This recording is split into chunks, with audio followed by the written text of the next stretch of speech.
Eccoci qua ragazzi, salve a tutti, bentornati sul canale e buona domenica. Prima di iniziare questo nuovo contenuto, Roma-Napoli questa sera alle 20:45 a risultati acquisiti di Juventus e Milan vittoriose rispettivamente contro il Cagliari e la Lazio. Ieri sera dobbiamo fare la nostra partita all'Olimpico e c'è chi parla di 2 risultati su 3. Benissimo, 2 risultati su 3, non bisogna perdere, ma non metto nemmeno il pareggio come prima opzione cavalcabile. Ecco, fatemi sapere come sempre la vostra qui sotto nei commenti, andiamo a vedere le ultime di formazione. Se vi va iscrivetevi al canale attivando la campanellina così restate aggiornati in maniera cronologica e se vi piace il video un bel like, fa piacere al sottoscritto e come sempre diamo una mano all'algoritmo.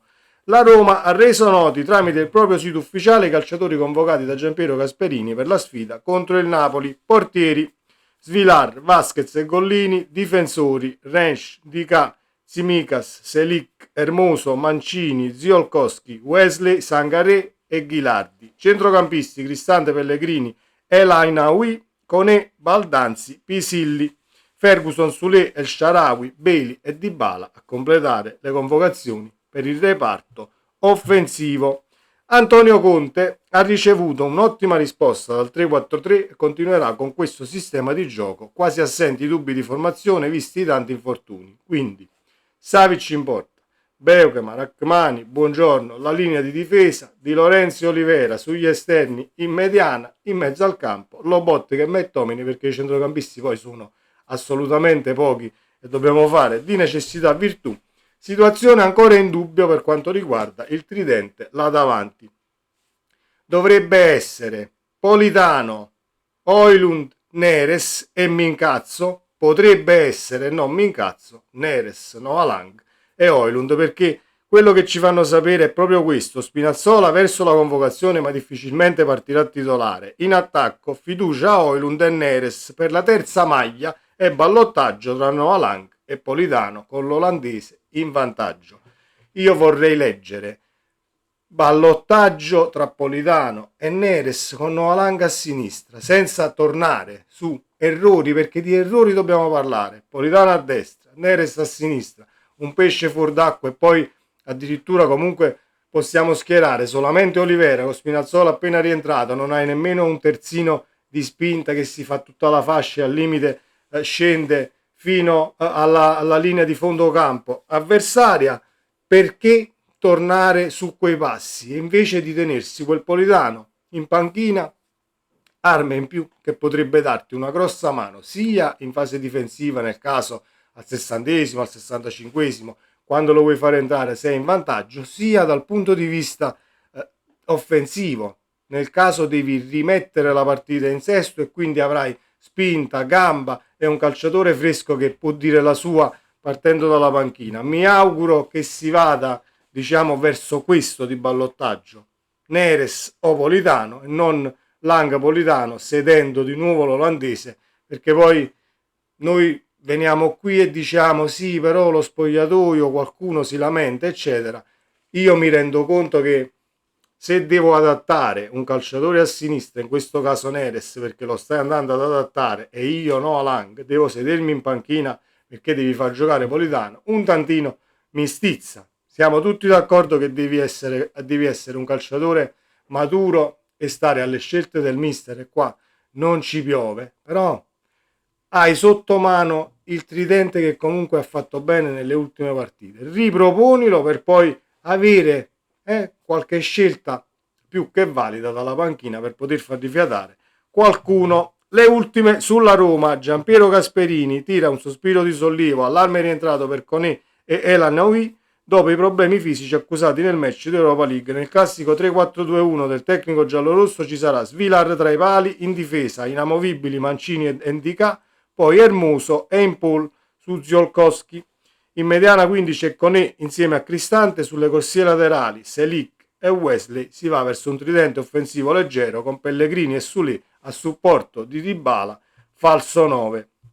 Queste dovrebbero essere le probabili formazioni e dal punto di vista offensivo ovviamente della Roma la qualità c'è: Pellegrini, Sule, Dybala, lo stesso Selic che sta facendo un grande campionato con Gasperini, e dall'altra parte c'è Wesley che comunque sa il fatto suo, dobbiamo tenere botta sulle fasce e, come ho detto nell'ultimo contenuto, approfittare dello spazio che si crea tra i due difensori che restano sulla linea mediana quando la Roma attacca e, diciamo, la linea di pressione del centrocampo che si porta più avanti, quasi a ridosso della linea d'attacco, diciamo alla lunetta dell'area di rigore, e in ripartenza ci sono spazi che si liberano e ne dobbiamo assolutamente approfittare con rapidità sia nelle scelte e sia nelle gambe. Ecco perché torniamo alla situazione il tridente offensivo del Napoli.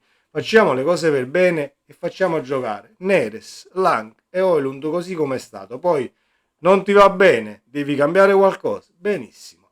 Avrai in panchina gente che può entrare e rimpiazzare chi si va a sedere, così come uno Spinazzola nel caso non ti va il quarto di centrocampo dall'altra parte, Politano per far rifiatare Neres a destra, poi nel caso non ti va Novalanga e allora proprio te la vuoi giocare questa situazione, Neres a sinistra, fai uscire l'olandese, Neres lo sposti a sinistra e Politano a destra, anche se abbiamo visto che è poco producente come situazione. Il brasiliano a sinistra è tutt'altra storia rispetto a ciò che può fare a destra e il devastare, ecco, la linea di difesa avversaria, perché è un calciatore molto mobile, lo metti come trequartista di destra dietro la punta, ma varia per tutto il fronte d'attacco del Napoli, e quindi è la mina vagante. Io non lo siederei in panchina a meno che non ci siano poi avvisaglie di infortuni, affaticamenti, sta un po' un po' così, e quindi lo vedi che potrebbe essere una situazione da non percorrere e lo vuoi far sedere. Tutti d'accordo, ma non mettiamo Neres a sinistra e Politano a destra, perché altrimenti perdiamo, per quanto mi riguarda, un calciatore in fase offensiva. Me l'avete chiesto in tanti e ovviamente ci arrivo con questo video perché non volevo fare un video apposito per ciò che è successo ieri sera in Milan-Lazio. Io ho visto la partita, al di là del rigore, ci sta o non ci sta, i comportamenti che abbiamo visto ieri sera con l'arbitro che si sta avvicinando allo schermo per andare al VAR a vedere un'azione, richiamato per rivedere un eventuale fallo di mano, viene accerchiato, viene comunque, tra virgolette, dal punto di vista mentale intaccata la condizione per andare a vedere poi un'azione e prendere una decisione. Se stai andando al VAR, vieni accerchiato, polemiche, baruffe, eccetera, cartellini che volano, secondo me bisogna intervenire dal punto di vista disciplinare su ciò che è successo prima di arrivare al VAR, al di là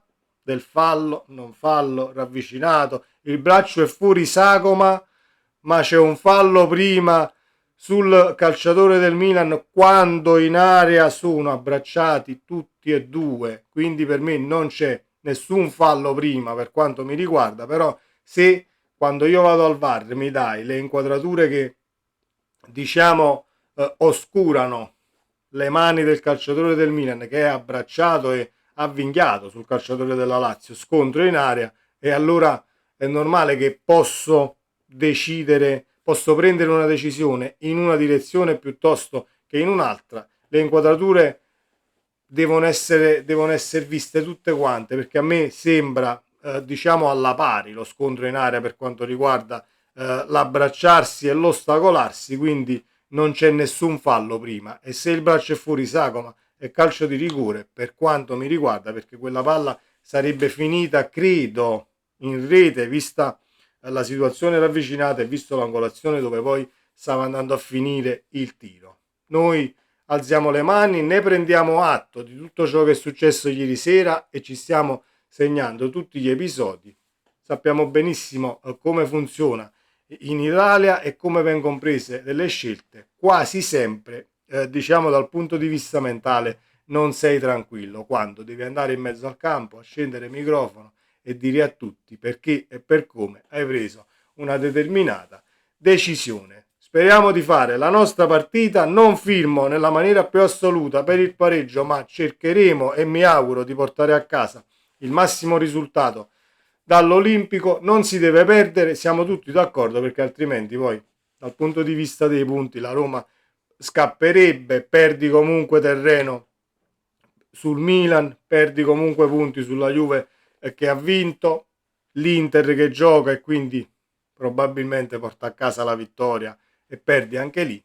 2 risultati su 3, ma non firmiamo per il pareggio. Questo è il mio pensiero, fatemi sapere la vostra qui sotto nei commenti. Sempre Forza Napoli, ciao.